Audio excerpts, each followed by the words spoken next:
আসসালামু আলাইকুম। শাওলিন কিচেনে সবাইকে স্বাগতম। আশা করি বন্ধুরা ভালো আছেন। আজকে আমি আপনাদের সাথে শেয়ার করব ট্যাংরা মাছ দিয়ে পটল রান্না। দেখুন আমি কি উপকরণ নিয়েছি। এখানে নিয়েছি হাফ কেজি পরিমাণ ট্যাংরা মাছ, কেটে ধুয়ে ভালোভাবে পরিষ্কার করে নিয়েছি।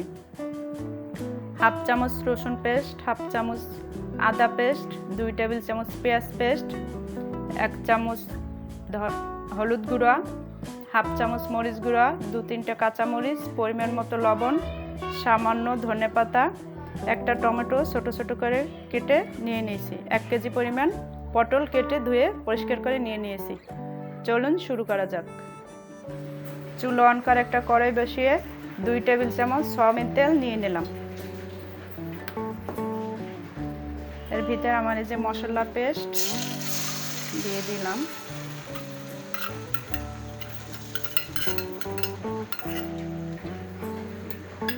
এটাকে এখন ভালোভাবে কষিয়ে নিতে হবে 2 থেকে 3 মিনিট। এখন অ্যাড করে নিলাম হলুদ, লবণ, কাঁচামরিচ। এটাকে এখন আমি মিডিয়াম টু লো আছে কষায় নেব 2 থেকে 3 মিনিট। আমার মশলা কষানো শেষ। এই যে দেখুন তেল উঠে আসছে। এর ভিতরে এখন আমি এই যে মাছটাকে দিয়ে দিচ্ছি।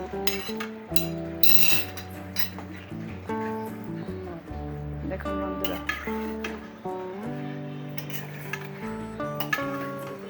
মাছটা দিয়ে দিয়েছি। এখন মাছটাকে এই মশলার ভিতরে কষাই নেব 3 থেকে 4 মিনিট, মিডিয়াম টু লো আছে। দেখুন বন্ধুরা, আমার মাছ কষানো শেষ। এখন মাছটাকে আমি একটা প্লেটে তুলে নেব।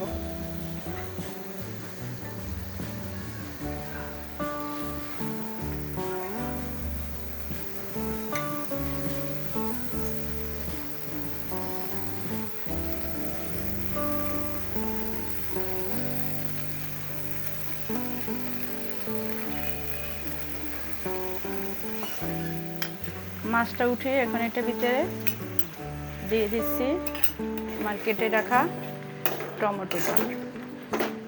এর সাথে দিয়ে দিচ্ছি এই যে আমার কেটে রাখা সবজিটা।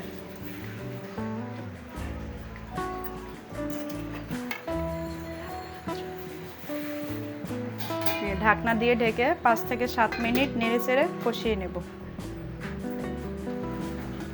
দেখুন বন্ধুরা, আমার কষানো শেষ। এই যে আপনাদেরকে আমি একটু দেখাই দিচ্ছি, আমার সবজিতে পুরো তেল উঠে আসছে। এই যে দেখুন বন্ধুরা, এখন আমি যা করব এইটার ভিতরে এই যে হাফ কাপ পরিমাণ পানি দিয়ে দিলাম।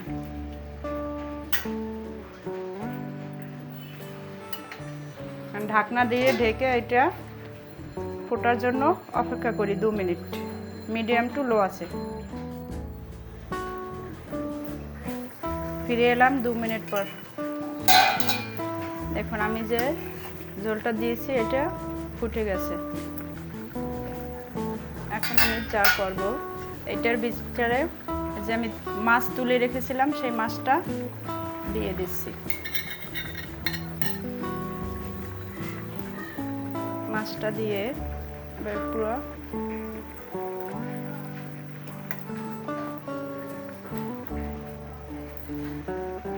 বসাই দিলাম। এখন আমি ঢাকনা দিয়ে ঢেকে দেব এটা সেদ্ধ হওয়ার জন্য 3 থেকে 5 মিনিট।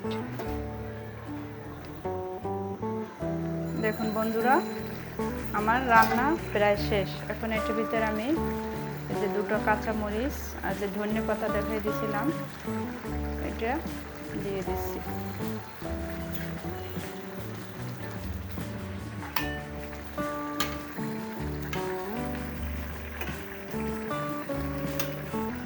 এখন এই ধনেপাতার ঘেরানটা তরকারিতে ঢোকার জন্য আমি ঢাকনা দিয়ে ঢেকে 1 মিনিট অপেক্ষা করি।